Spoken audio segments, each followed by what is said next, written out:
Hello, everyone, and welcome to another episode of the Rouge Rugby podcast, where we talk about real Canadian rugby.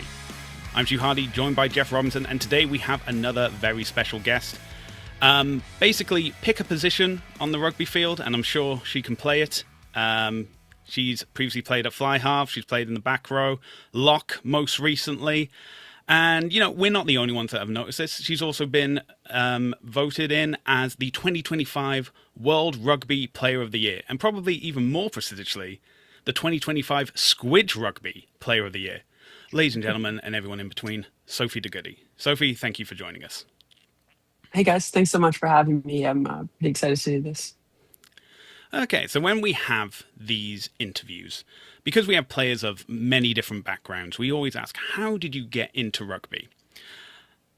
And normally it's things like, oh, I started in university or in high school, or my dad knew the coach or something.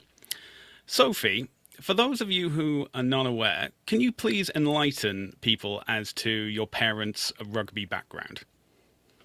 Yeah, yeah. I mean, I think I really lucked out. My mom was our first women's captain ever in 1987, and she captain was with the team from 1987 till 1997. So that's two World Cups. And I think she only missed one game in that 10-year tenure, and I think she has 17 caps. So a bit of a different amount of fixtures they were playing back then, but yeah, so she's a bit of a legend. Well, she is a legend. And then my dad was the first Canadian captain in a World Cup in 1987, and he played with the team for 13 years, including that 90 or 87 World Cup. So also a Hall of Famer. And then my brother Tyson played for Canada. My other brother Jake played locally for James Bay. So it's definitely in the blood and in our in our family tree. So I'm really just following in their footsteps.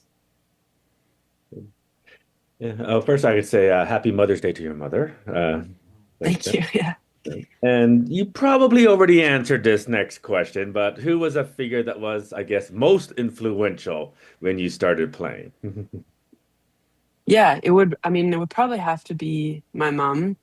I think just understanding her rugby journey and where the women's team was at the time when she started playing, and then her kind of giving me exposure to the current women's players at the time, legends like Kelly Russell, well, all the Russells, Karen Paquin, Jan Zussman, Ellie Allery. I was born in Victoria, born and raised in Victoria, so I was around the sevens program at the time. So they were really present, and I feel really fortunate. I went to the 2014 World Cup final that Canada played in. So I think my mom kind of helped get me exposure to what was possible within rugby, and especially on the women's side and in the Canadian landscape. So she was definitely a huge influence. And then I had lots of coaches growing up as well. Like when I was younger, Spencer Robinson from Castaways was a big influence. And then as I got older and played university rugby, Dan Valley at Queen's University was a big influence. And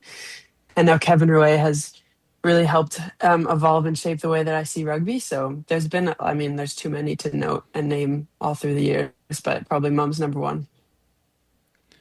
Very appropriate answer for today. Yeah, And totally. who is a player that when they step on the pitch or when they used to step on the pitch, you'd always love to watch them play? And I'll just add the caveat that you can't pick a family member for this. Yeah. I never really got to watch my parents play. So, and from what they've said, the older they get, the better they were. So I'm not sure if they would want to show me their film from back in the day. But I grew up watching a lot of men's rugby internationally, and a player that I always loved watching was Dan Carter. Um, he was really in his prime when I was coming up. I was born in 1999, so Carter from like 2010 to 2015 when he was just unstoppable other than the injury in 2011. Those were the peak formative years of me starting to really fall in love with the game at a higher level, and I was playing fly half at the time. So I always wanted to be like Dan Carter and have that skill set and the vision. And then when I started playing more back row near the end of my high school, I started to watch players like David Pocock, Like I mentioned, Kelly Russell, um, obviously like older film of McCaw, and then kicking. I always appreciated John Neals as a forward kicker. So there's definitely been a number of players that I've appreciated watching over time, and I would like to think of myself as a bit of a rugby nut. I just like to take in whatever rugby I can. Um, but yeah, Dan Carter was my first person I wanted to emulate my game after. Speaking of like sports and watching sports, what sports did you start playing independent of rugby, and maybe which one do you think is most like helped you better as also as a rugby player? Well, I played so many sports growing up. Um, Soccer, rugby, obviously, basketball, volleyball, track, cross country, rowing, swimming, field hockey, um, anything that I could be involved in. But basketball was definitely my second love. And I played basketball at university at Queen's as well. And I think basketball really helped me for like vision and seeing play that was happening behind the behind the front line, looking at like second line of defense, things like that. And also acceleration through contact. And in basketball, you have to accelerate through contact and finish at the rim with finesse. And so I think that helps my offloading game in rugby as well, where I'm taking contact and then having to look to finish and keep the play going on the other side of that. So I definitely think basketball played a massive, massive role for me. And then all those other sports played a role as well, whether it was kicking through soccer, or even I always use the example, I wasn't the greatest volleyball player, so I had to learn how to come off the bench. And I think that gave me more empathy and understanding of everyone's roles within a team when I came back into rugby season. So I think there's so many benefits to multi-sport, and I feel really fortunate that my parents pushed me so hard to not specialize at a young age. Interesting. You mentioned that you did basketball and rugby at Queen's. So, being a two-sport student athlete, how was it to be in a constant training environment? And was there any clashes of how you would train with rugby and how you would train with basketball? It was definitely a big undertaking. I feel really fortunate. I mean, part of why I chose Queens was that the rugby and basketball coaches and the athletic department was really willing and ready to work together and to help me design a course schedule and a practice and training schedule that would align with each other and make it possible. But I mean, especially during the fall season when they're both, basketball's in preseason and then starting up, and that's rugby's full season. It was like you'd have a lift or an individual workout in the morning, and then classes from 8:30 to noon usually, and then I'd have lunch and study, and then I'd have basketball from 3:30 to 5:30, and I would usually leave basketball 10 minutes early and run from one end of campus to the other to go to rugby training, and have rugby training from 5:30 to 7:30. And that was every day.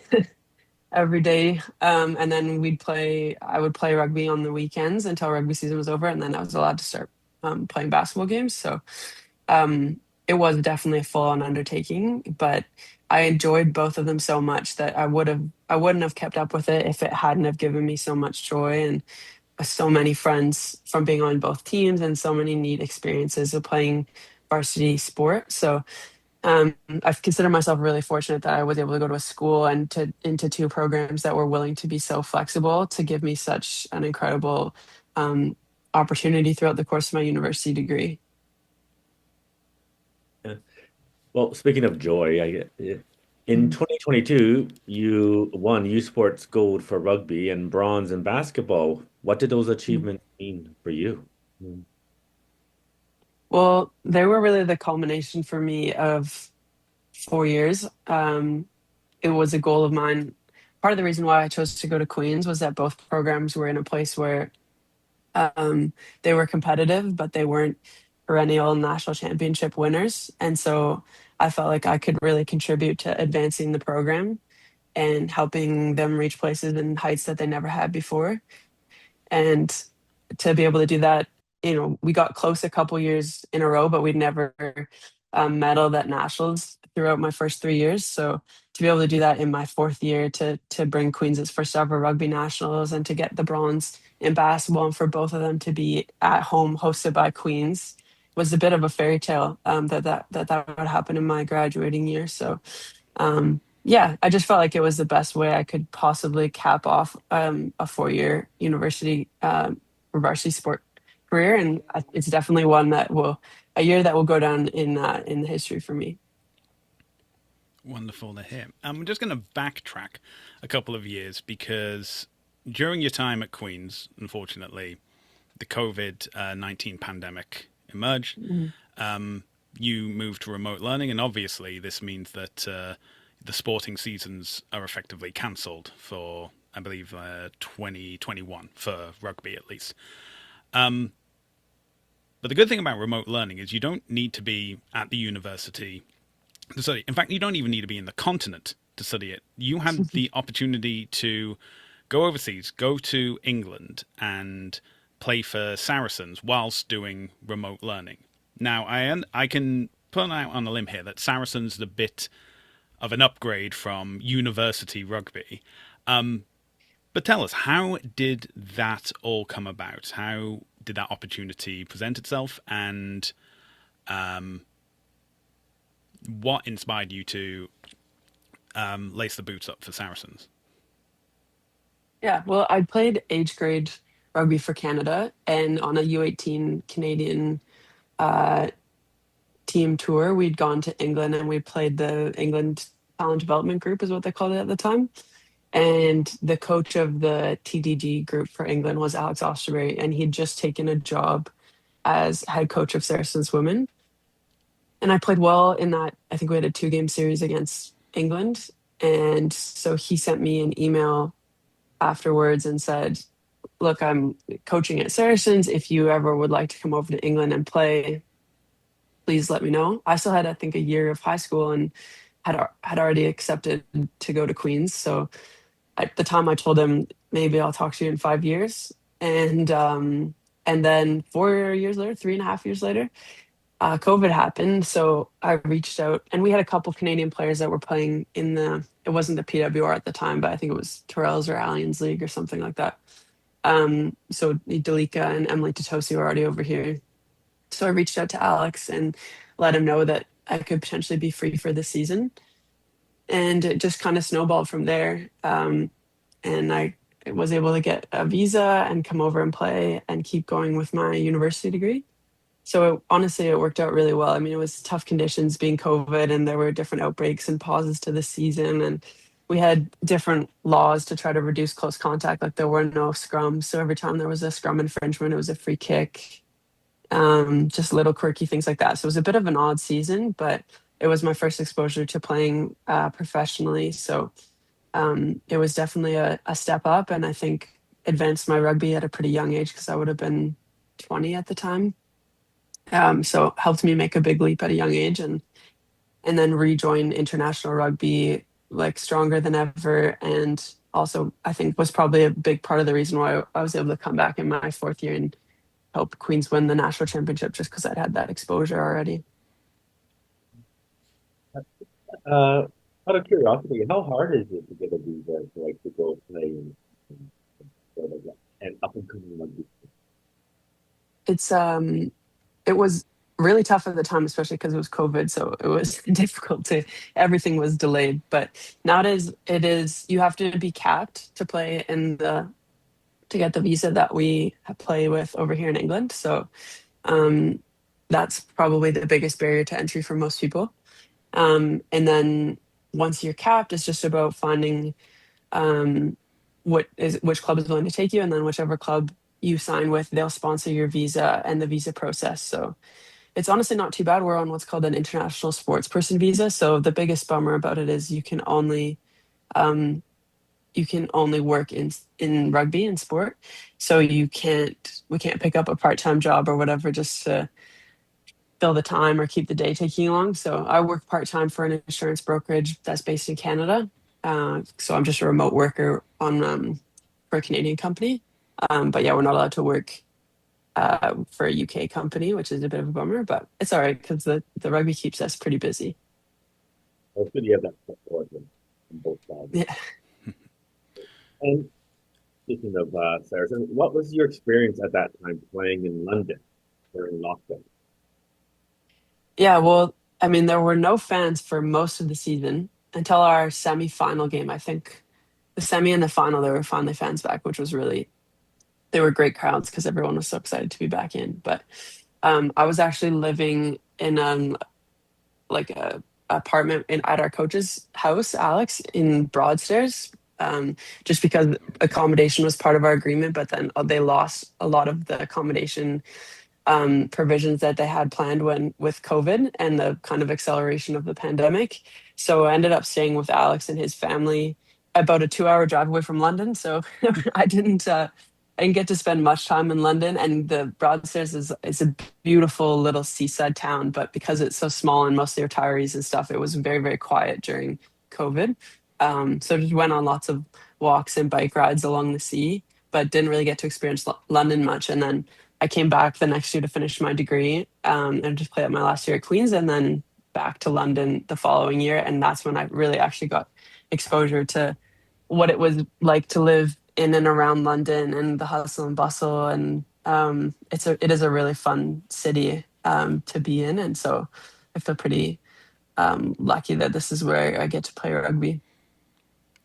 Speaking of playing during lockdown, you say you didn't have fans until like the playoffs games. Did you get the artificial like cheering pumped into the stadium, and did that feel weird? Of you score a try, you hear cheers, and there's no one there. No, thankfully we didn't, which I appreciate because I think that would have been really, really, really weird. Okay, well that's good to hear. Um, but is there a particular memory from that first season with Saracens that really stood out? That doesn't have to be directly related to COVID. Yeah, I think it was. I'd played internationally with Canada before, so I'd played against some of these like England players, Welsh and Scottish, etc. But it was a different experience to be playing with them. And part of the reason why I chose to come to Saracens was there were so many international, non-Canadian international players on the team that I felt like I'd have a good opportunity to get exposure to, learn from, study their game a bit. So I think probably one of the highlights, well, definitely one of the highlights of that season for me was getting to train with Marley Packer, Poppy Cleo, Hannah Bonnerman, Zoe, Harrison, Rosie Galligan. Like there, we had so many internationals. Georgia Evans, just so many internationals at Saracen. So it was a really, really good training group, and I feel like that really helped me elevate my game as well because I was able to study every decision that they were making on the field alongside them in training, and then when we were doing video review after training as well. So yeah, I think that was a highlight for me. And after your return to university, you re-signed with Saracens. Uh, what was the biggest changes you witnessed the first time with Saracens? Now, well, it was a completely different field, just obviously not being COVID anymore. But the biggest changes that I feel like we've implemented,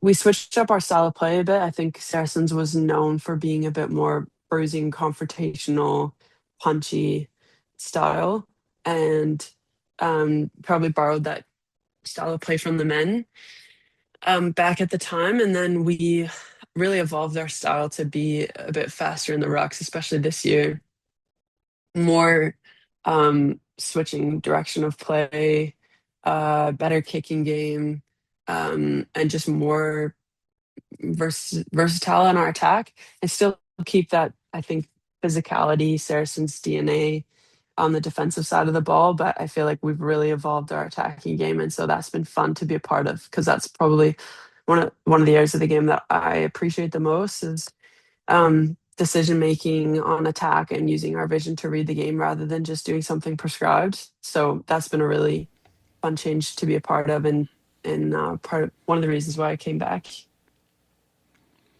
Maybe So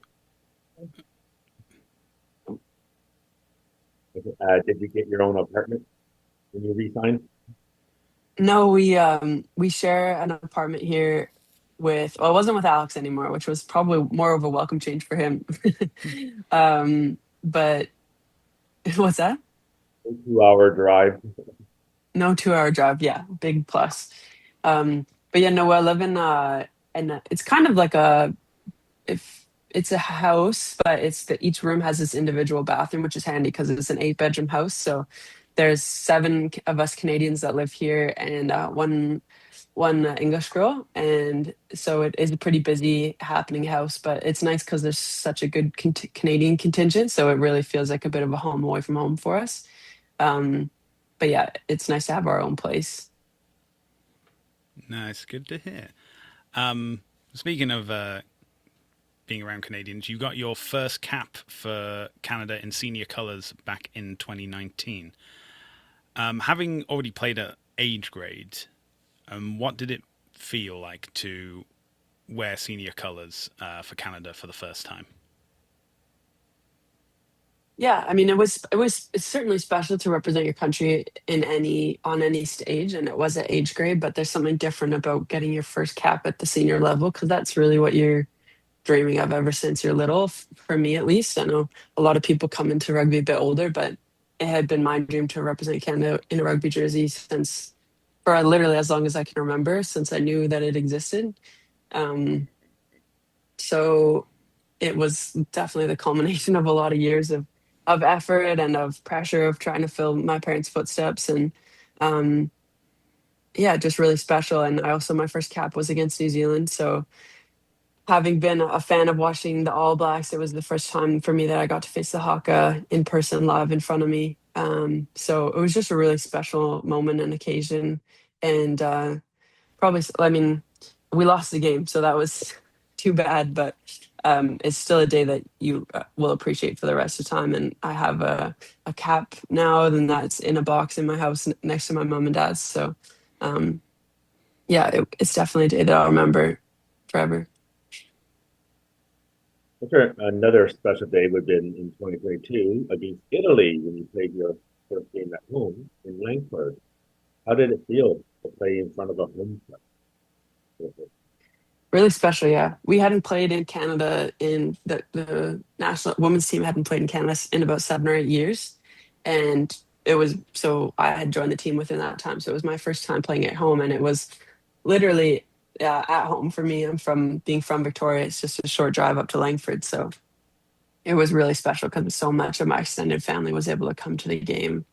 And yeah, it was just such a nice day for everyone to be able to come out, and it was beautiful summer day, and we were building into the World Cup. So um yeah, it was really really really nice to have everyone there. And then I think it also kind of marked a shift for us with our team of actually having home games. So we had that home game against Italy in 2022, and then we've had home games in Canada every year since then. So I think it was a really important turning of the tide for us to help try to build rugby back in Canada. So yeah, not only was it special for us athletes, but I think it was important for the Canadian rugby community, and we've continued to build from there. Yeah, and obviously that game against Italy was part of the Women's Rugby World Cup warm up matches. And for that, you were named as captain for the tournament. You mentioned just now about getting your first cap and following in your parents' footsteps. And this was the instance where you literally followed on from your mom and not only played for Canada, but captained Canada as well. Mhm. How is the captain chosen for any tournament, Pacific Four Series, World Cup, and what did it mean to you to have reached the same level your mom had all those years ago? Yeah. The captain's chosen by coach and coaching staff. Um, so it was Kev that made the choice to promote me to captain. I think um, at the time I was like, yes, I'm ready. I'm ready for this. I've learned so many lessons from my parents along the way. I've always wanted to be able to do this. I'd captained underage teams in my university team, Um, but when I reflect on it, he probably didn't have like the perfect choice that he wanted to go that he had, and I was a young up and coming player, and it maybe made sense, but I was far from the perfect captain, and I had a lot to learn. And I was really really fortunate that there were other strong leaders like Liv Merchant, Elliot Allery, Alex Tessier, Juji Peltier, Brianna Miller. Like there were so many other experienced players, Laura Russell, that I could lean on, and probably didn't lean on enough, and then learned that I needed to delegate to and listen to over time in that role. So, yeah, I mean, I was really chuffed and humbled to receive the captaincy, but I had a lot to learn. And I think as I've grown more experienced and more mature in my leadership, um, I've learned to be like a better connector and build better relationships with people, and lean on others more and more. And so, yeah, I think I was fortunate to get the role so young because it's given me a lot more time to become a better leader and hopefully step more into roles like that as I grow older. Speaking of your time in New Zealand, what was some of your favorite off-field experiences in the World Cup? And also, I'd like to also ask, what I guess was your favorite stadium to play in, and maybe your favorite town, small town, or city to visit in New Zealand? Mhm. Um, in New Zealand, I mean, New Zealand remind me a lot of home of the West Coast. It's a lot of greenery and ocean, and it's beautiful, and the people are pretty relaxed and laid back.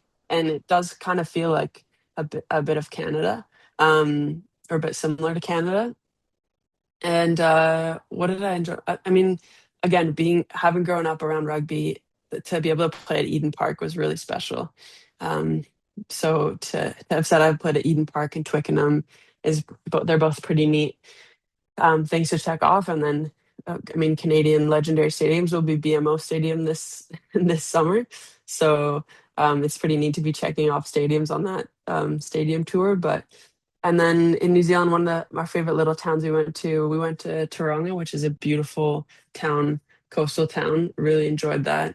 Um, yeah, we're going to La Rochelle, I think potentially. We've been to some really neat places, and so I'm pretty fortunate to have done all that traveling through rugby. Well, there you go. There you heard it here first, folks. La Rochelle Big drop. in Eden Park. A narrow loss to England within 7 points. Obviously, as captain, you have to give the post-match press conference, and we all understand that this is the reality. You're not making it to the World Cup final, and you give an impassioned speech thanking everyone who's helped you so far, where you mention what Canada would do with more games and more resources. We're now coming up to 4 years on from that match and that plea. Do you think that that's been heard and answered? I definitely think we've had more matches, more games. So I really, really appreciate that. I think in terms of resourcing, our resourcing has increased. Unfortunately, everyone's resourcing has increased. So proportionately, we're still far under most of the unions that we're competing with. Actually, I think all of the unions that we're competing with. So that's still a struggle for us. And I think as we try to grow rugby in Canada, that's going to be probably a struggle for a while until we can increase the relevancy of the sport here for sponsors and partners. And so that's our job on the field, is to get big wins and big results to help push that along and make rugby an important sport to Canada. And I think we're moving in the right direction. I think the men being in the World Cup in 2027 will really help that as well. So we keep pushing that forward as players. That's all we can do, and like keep spreading the word and being positive examples. But yeah, resourcing wise is still a struggle for us. I think leading into the last World Cup, we had a budget of 2.6 million that Rugby Canada could put forward, and England's budget was 26 million, so 10 times ours. And then we had the funding to close the gap to 3 point or to raise $1 million so that we could get to 3.6 mil, which we thought would be sufficient to prepare us for the World Cup. And we were able to do that. And those are the most support that Rugby Canada has put into our team. And I felt like they were, I know they were doing everything that they could to prepare us as well as we could. Unfortunately, it's just the reality of the size of our sport and of our NSO right now, National Sporting Organization within Canada. So but it's really encouraging to see the recent investment from the government in sport. And I know we're working with a lot of potential partners and sponsors, and we've have Canadian Tire sponsoring the Revenge series with England in the fall. So there's more and more partners coming on board. So I think it is encouraging. I think we're moving in the right direction, and it's just probably, well, it's not probably, it's definitely slower than it would be ideal. We still have a big discrepancy to the other top nations, but rugby's growing, and that's what's important. Yeah, great to hear. I'll use you in the plural here, but all of you deserve it. Thank you. Speaking of two, and Canada hosted in 2023 the Pac-4 two home matches, and one of them was your largest ever attendance. I believe that was in Ottawa. So, what was the emotion of playing in front of such a large crowd for the first? Yeah, well, we played in front of bigger crowds in other countries, but to actually have, I think our biggest crowd so far, our North American attendance record was at the time those matches back in Ottawa was around 1,100, and now, sorry, 1,100, 11,000, and now or 10,000. And then now we beat that in the World Cup warm up matches. We played the US in Ottawa again, and it was, I think, just over 12,000. So while we've played it in front of bigger crowds in other countries, to have that whole crowd be wearing red, and to honestly, the time you almost feel it the most is during the national anthem when everyone's singing the anthem with you, rather than just 23 of you plus the non-dressers and staff and the crowd singing it. It's pretty special to have the whole crowd behind you. And then you can hear the roar behind you when things go well. So it's a different feeling to have a home crowd, and one that we hadn't been really used to, and definitely has spurred us on in the games that we've played at home. And I think we have a really good chance of beating that record in the fall when we host England, and we'll need it more than ever, that type of energy. So um, I think I'll probably have an even better answer after those games. Fair enough. Switching briefly in 2023, you pick up sevens in your ambitions to play for the Olympics, and the tournament that Canada needs to win is the RAN Sevens, the Rugby American North Sevens. USA had qualified through the Sevens World Series, so it was pretty much a straight shot of just win the tournament and Canada qualify. And interestingly, this tournament was held in Canada, I believe, in BC. Mm-hmm. So what was your experience of that tournament? Yeah, I mean, it was a bit of a funny tournament because it was really high stakes for Olympic qualification. Um, but the competition that we were playing against isn't as experienced in terms of sevens. They're not on the World Series or anything. So um, we were definitely heavy favorites, which is, it adds its own pressure. But I think as a group, we spent a lot of time preparing that summer for Ran Sevens. We had hosted Australia for scrimmages and things like that in the run up to it. So we were definitely well prepared, and we were able to run through that tournament pretty, putting up some pretty big margins and get the Olympic qualification. So yeah, again, it was in Langford, so it was neat to be able to do that in front of a home crowd. Moving to 2024, you were competed in the match actually, when Canada beat New Zealand for the first time. I actually remember staying up and watching that match and texting my extended family back in New Zealand for that. But what were the psychological feelings of finally getting over that hump of beating the Blackhorns, and even more so beating them in Christchurch? Oh, Yeah. No, it's huge. It's so hard to do something for the first time, and it becomes, you build it up so much in your mind that it becomes bigger than just a game.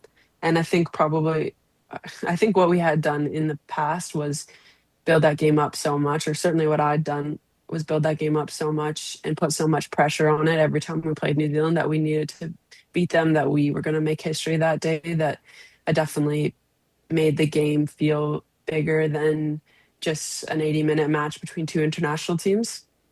And I think what we did really well that week was we had, I think that was the week we introduced a phrase, just stay cool. And we just tried to stay calm all week. We had a really good feeling in camp that we were well prepared, and we stayed pretty loose and relaxed all week. And our preparation was really strong. It didn't feel like any different week than when we play any team. And so when things got tight in the test match, we were able to stay cool and stay relaxed and just focus on the 5 minutes that was in front of us rather than the magnitude of what we were trying to achieve. And I think what got us through that game more than anything was our defense. We had some really, really incredible defensive stints, especially right before the end of the first half when they were on our goal line. And we kept them out. And I think that would have been a big momentum shifter for them. And instead, it went our direction, and we were able to shut them out before the half, go into the half ahead, and then build off the back of that in the second half. So I think we managed our cool during the big moments in that game, and that was what made the difference. I remember in second half you had a try disallowed, I believe. Yeah, we did. Yeah. Yeah. And that could have, I mean, that was almost, if we would have had that try allowed, we would have been pretty clear in a way we were going to win that game, because I think it was maybe 10 or 15 minutes to go, and it would have put us up 10 or 9, but 2 scores regardless. And instead, we were only up, I think, 2 or 3. So they were still within a penalty of us. So it was hard work trying to close out that game. While you had that jubilation in 2024, finally beating the Black Ferns, that was probably like the last big game that you had that year, because unfortunately 1 month out from the Olympics, you tear your ACL. And first of all, when that injury happened, did you know immediately how bad it was? And how did you mentally endure the knowledge of not only were you not going to the Olympics, and that ambition would have to be put off for another 4 years, but that you would be out for an extended period of time, which turned out to be, I believe, 13 months. Mm-hmm. Yeah, I mean, I got selected to the Olympic team on a Friday, and then the following week we flew to San Diego to play some warm-up scrimmages against the US. And then in one of those was when I tore my ACL. So I think it was also on the Friday. So it was a week. I had this week of real excitement and jubilation, and then devastation. And yeah, I knew right away. I just went to run forward and cut hard at the last second, and just felt my knee go and couldn't put any weight through it. Or I remember texting my mom and my SSC coach and athletic therapist right away, going, I just did my ACL. And this was like 30 minutes after the incident, when I was still didn't have a scan or anything, but I just knew like I couldn't put any weight through it, and it felt it go. Um, and then yeah, I got a scan on it the next day. We were able to do it really quick, being in the States, and confirmed it. And then yeah, it was really hard for me to process that devastation, and obviously was happy for the girls to have gotten silver. A lot of them are really well, they're all close friends of mine and teammates, and obviously pleased for them and devastated for myself to have missed out on that opportunity. So it was a really hard pill to swallow, and took a lot of work with my sports psychologist over the course of the injury and even now. Um, but I think what really helped me get through it was having the World Cup. I guess it was 14 months away at that point in time. So I knew I had a goal to train for, and a real big reason to try to come back. And I felt like I was playing the best rugby that I'd ever played when I got injured. And I wanted to prove to myself and to everyone else that I could come back at an even higher level. And there were lots of ups and downs through my rehab. I had to wait 2 months for surgery because of an MCL injury that I had and some other damage that was in my knee. So I had to wait for that to heal up a bit before they could do surgery. So that delayed things. And then I had an infection in my knee that they found 7 months after surgery. So I had to do another surgery, get it debrided, go on IV antibiotics for 3 weeks, and then oral antibiotics for another 5.5 months after that. So I was in the hospital for a week with the when they first found out. So um, yeah, it was a lot of ups and downs, and that was in April when they found out about the infection. So 4 months, 3 months out from the World Cup.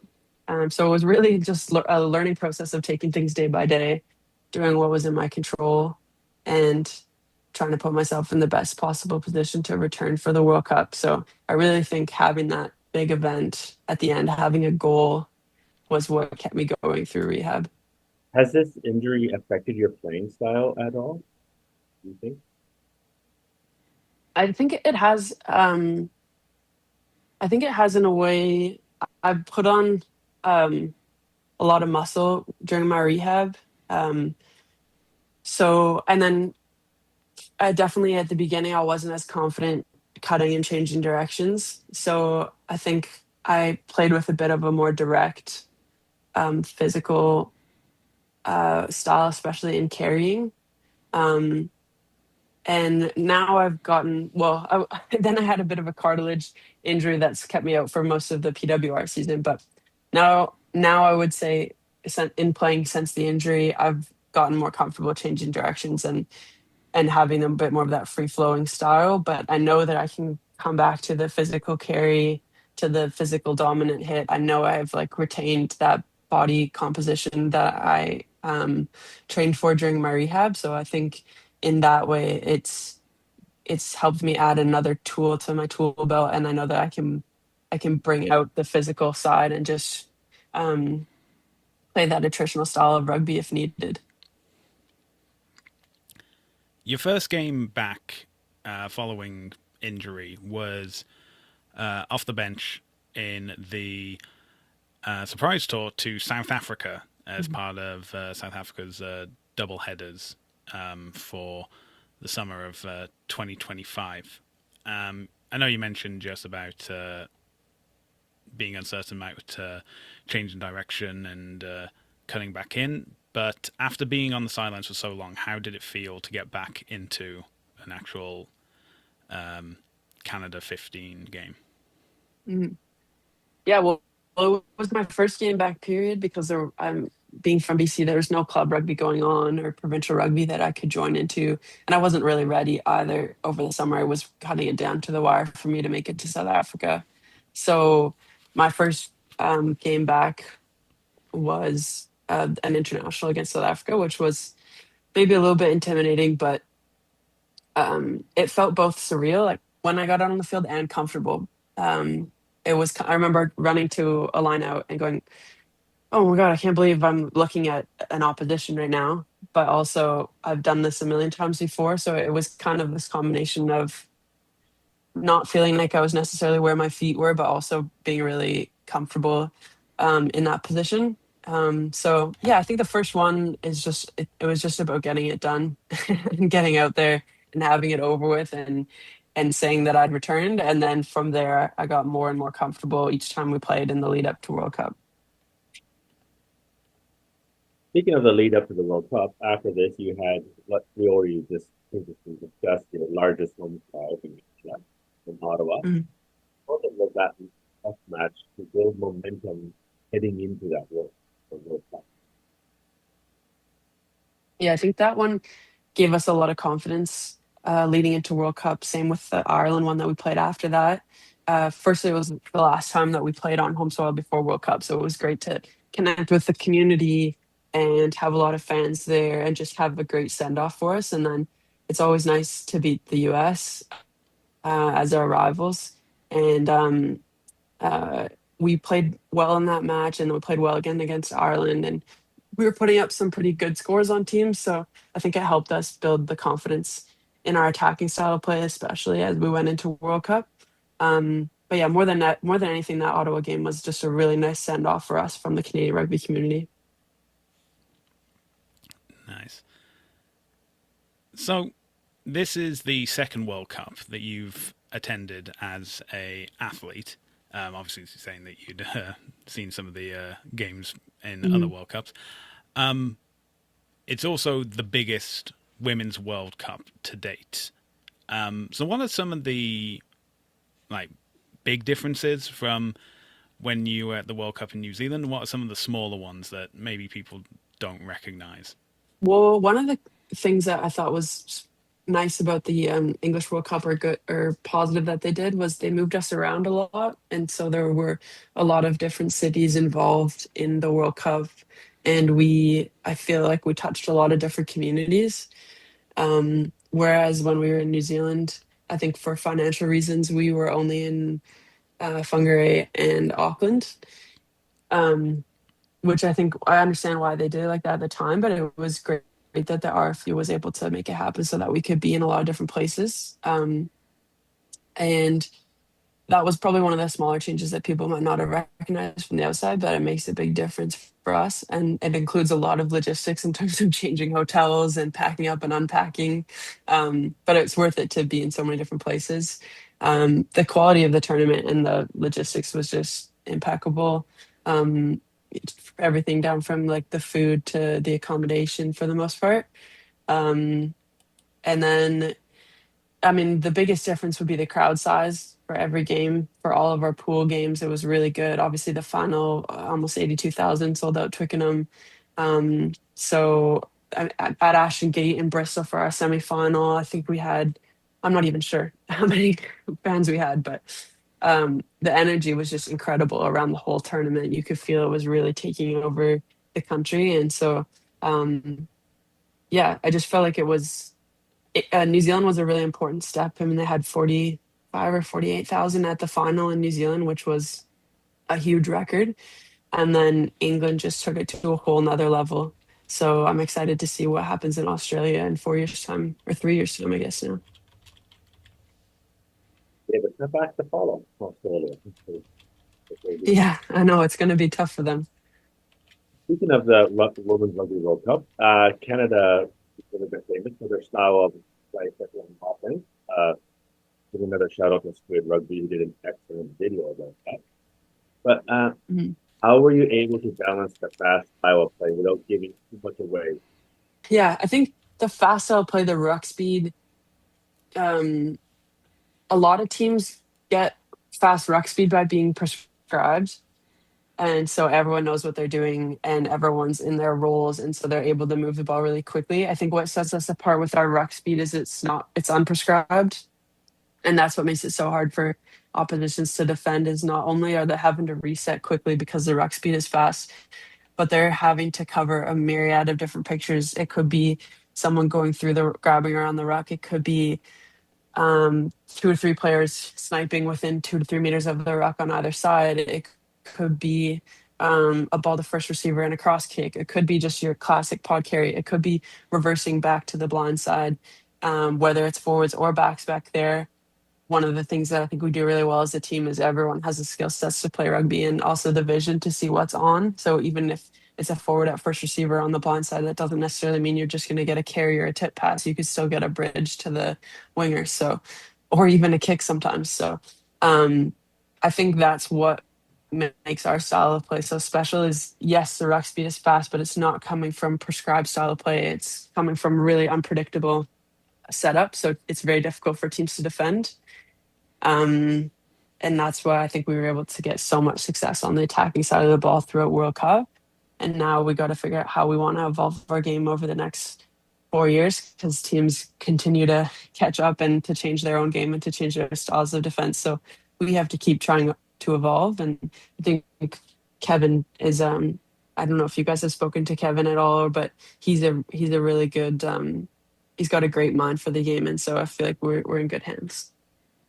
Oh, we've spoken to Kevin. Yeah. Oh yeah. I think we're in the same mindset.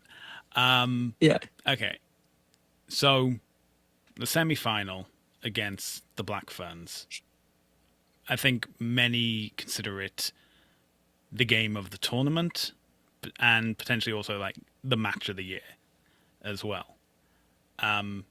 Mm. You not only beat the Black Ferns, um, you put a statement out. This is the biggest winning margin a team has beaten New Zealand at any World Cup, men's or women's. And under those Friday night lights, you now are going to the World Cup final. We talked when we did interview Kevin. We asked him like how he was able to handle like the momentum versus the expectation, but obviously he was up in the stands delivering coaching notes and stuff. You were the guys on the pitch, and you know we see the images from the minute the final whistle is blown. Everyone's going over, hugging everyone else, crying. It's incredibly emotional. How do you balance having so much momentum behind you, having a stadium cheer you on, and then having to balance that out with, right, we have to prepare because we don't know who our opponents are going to be.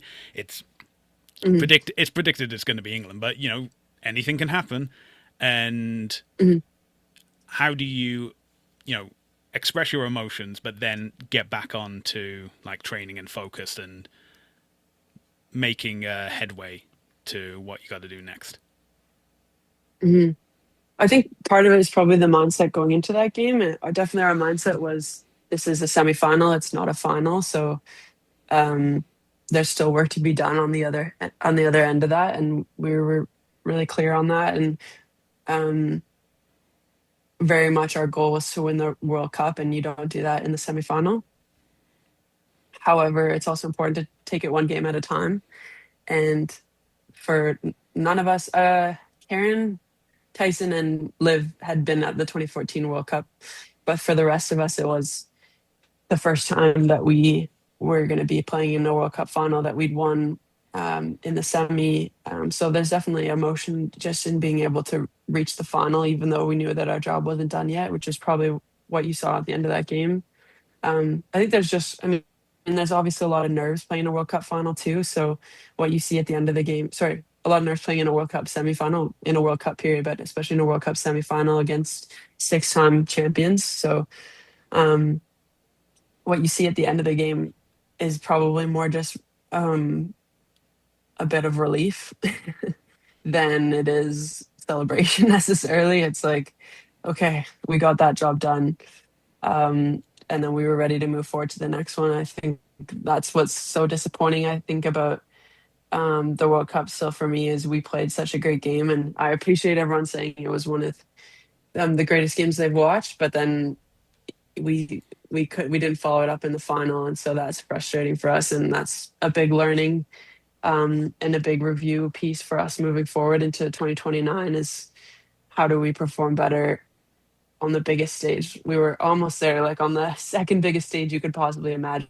We performed incredibly, and then when it came to the final, we just didn't have our wits about us. So, but yeah, that the New Zealand game was definitely an epic one. When I watch it back, I'm really impressed with how we played, and I just wish we'd been able to follow it up in the final. Speaking about the final, uh, it was the second most attended final in any World Cup, man or woman, Hmm. and the best attended for the Women's World Cup final. Just looking back, what did the Women's Rugby World Cup mean overall? What did it mean to me? Well, my goal personally, and I think most of the team would echo this, my goal is and has been always to bring a World Cup back to Canada. And so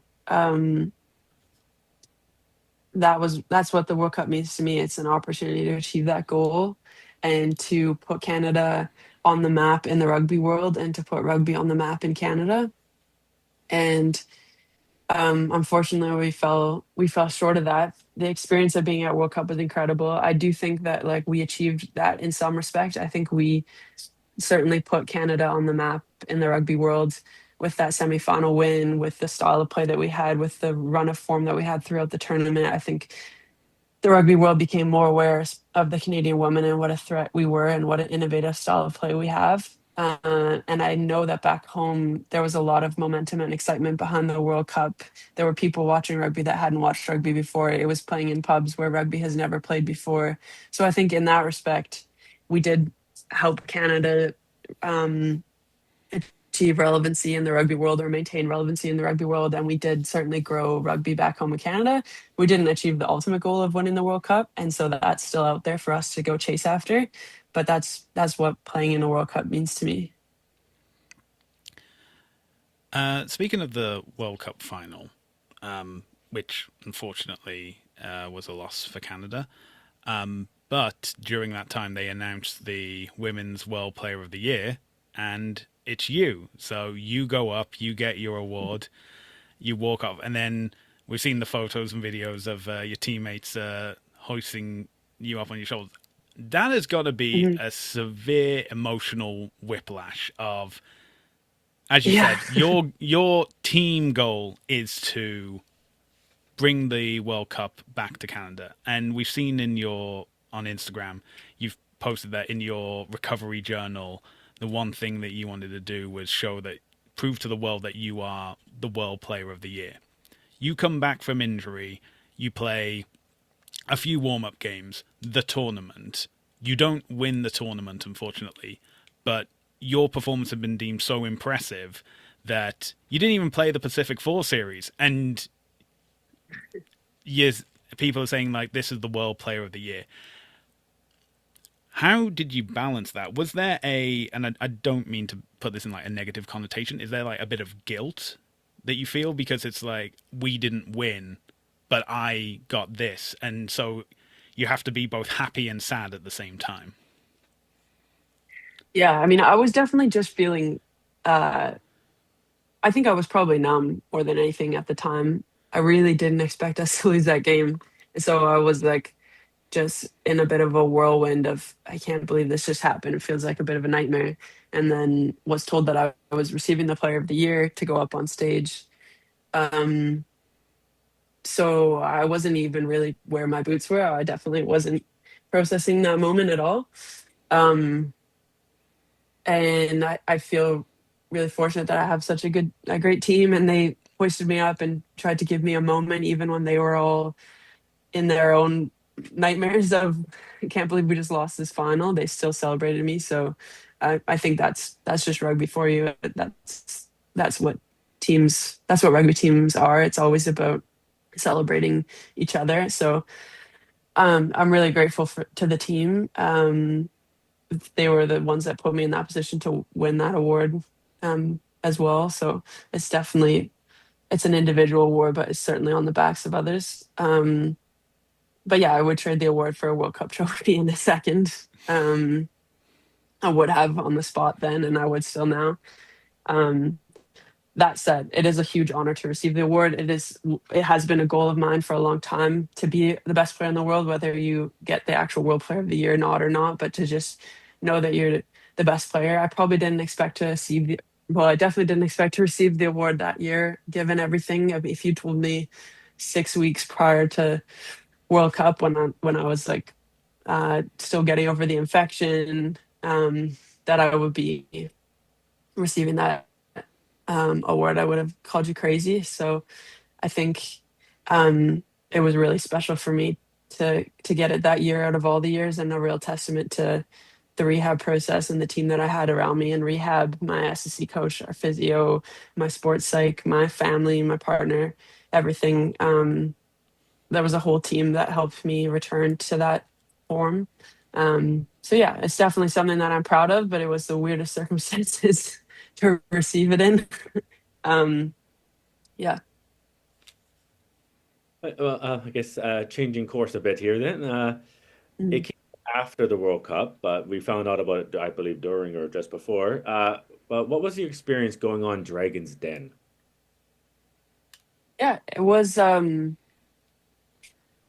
not exactly how we thought it would go. I think we had hoped that we would get some sponsorship or something from it. Um, we were asked to go on Dragon's Den um, when people heard about our fundraising story. And so I think we thought that we had a really good chance of earning money. Um, but then the Dragons themselves were looking more for ownership and equity than they were for sponsorship. So I think the first half, I actually haven't watched back the cut version, but from my experience on there, the first half or so went really well. They were really positive towards our story, our pitch. I thought went well. And then as we got further and further into this discussions and they realized that there was no chance for equity, obviously you can't own a national sporting organization. We don't have a professional league in Canada, so there's no teams that they could have ownership of. Um, it started to become more and more apparent that they weren't willing to offer sponsorship. So it was a frustrating experience because um, because we put so much into fundraising and we we put so much into asking for sponsorships, and as players, like, we give up a lot of our time and energy to try to get money, which is not really necessarily a part of our job. We are supposed to perform on the field, but we put in so much time and energy to try to raise money for the program, and so does Rugby Canada and its staff. And we hear no a lot, and so it's frustrating to hear no again and to hear no on a Canadian television program that would be broadcast to the entire country. I think the positive of it was we got an opportunity to pitch to the Canadian public and to continue to make ourselves more known nationally. And so that was the silver lining out of it. Yeah, having watched the episode back and having watched like the UK version of Dragons Den, where similar sporting organisations have gone on and yeah, in what the Dragons are looking for and what the organisations are looking Mhm. for, and not necessarily the same thing, but hey, publicity, advertising, getting your name out Mhm. there.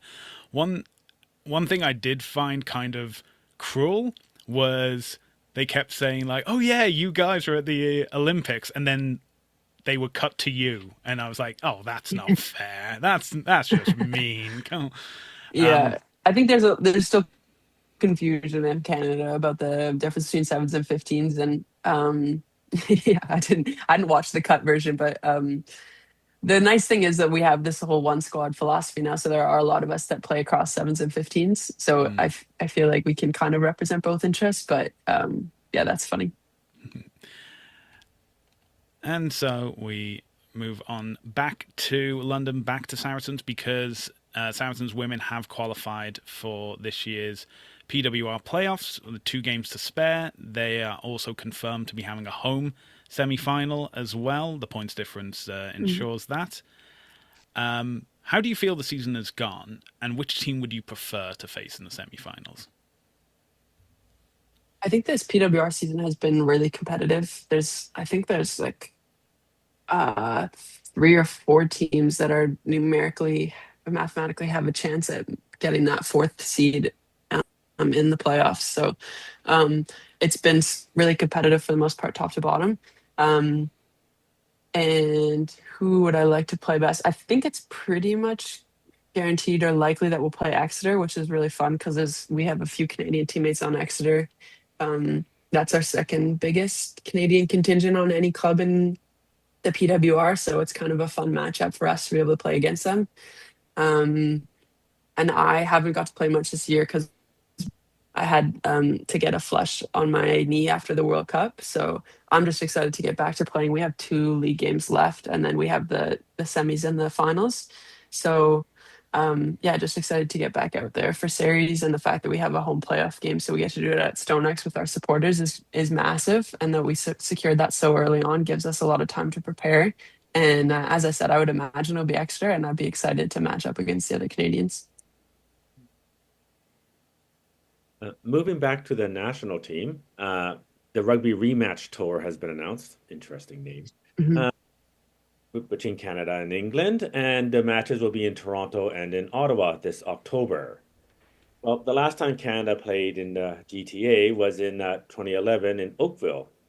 So now you're going to be playing at BMO Field in Toronto. So, how incredible has the rise of rugby, especially women's rugby, been in Canada? And how's it feel to witness this firsthand from your experiences? Yeah, I feel really fortunate. I think I have a unique perspective having heard my mom's stories from back in 1987, um, when they had their first game against the US. It was a curtain raiser to a men's game against the US. And afterwards, there was a dinner with all four teams, and the American men's captain got up on stage and said, I can't believe these women are here right now. It's horrible that they're playing our sport. Just kind of berated the women's team in the women's game. And that was after our very first international test ever. So to imagine that within 40 years, we've gotten from that to playing at BMO Field and hopefully selling it out, and to playing in front of 82,000 at Twickenham, to, being a real important sport, I think, in the Canadian sporting landscape.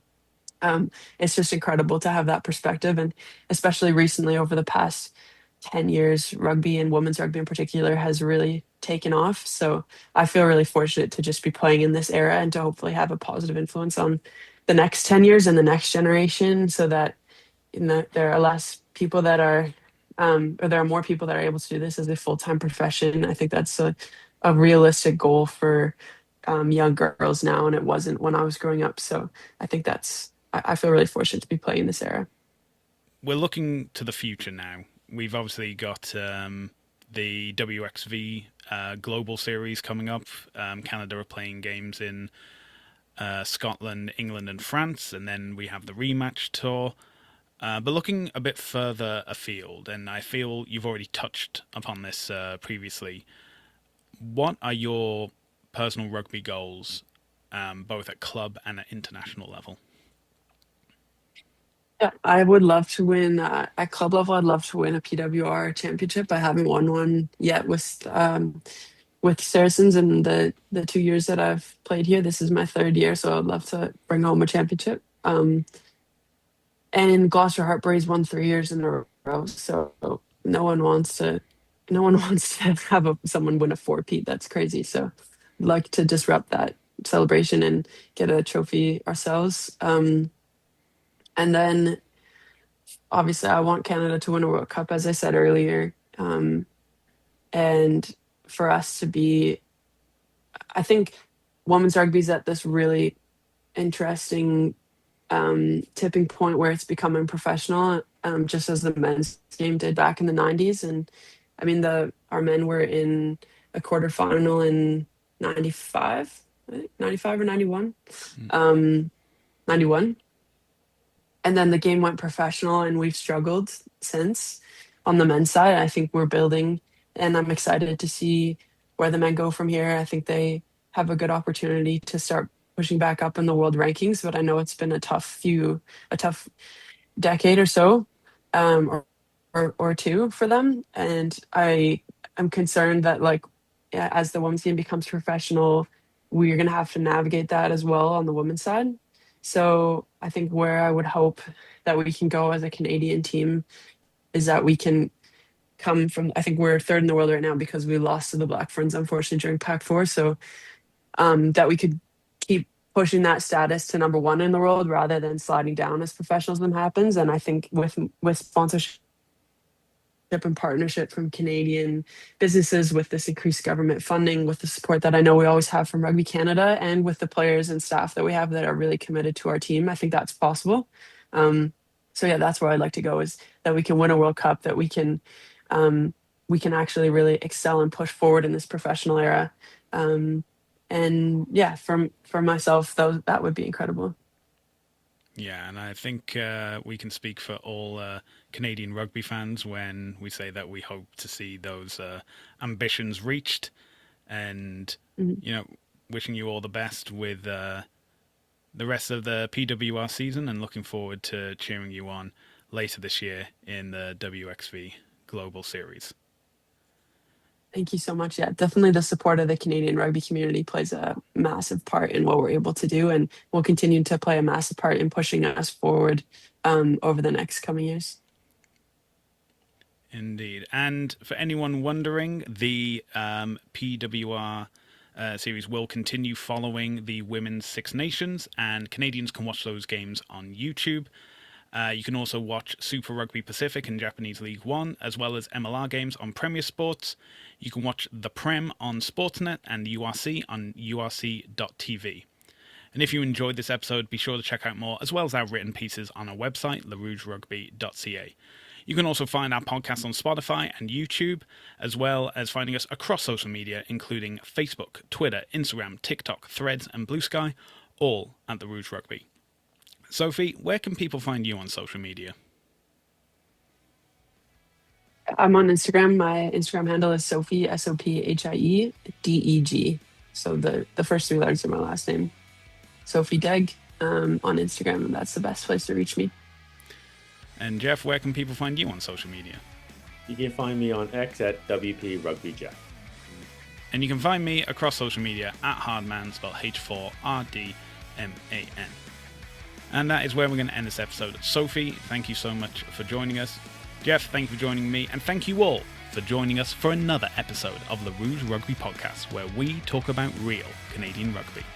We hope you can join us again next time.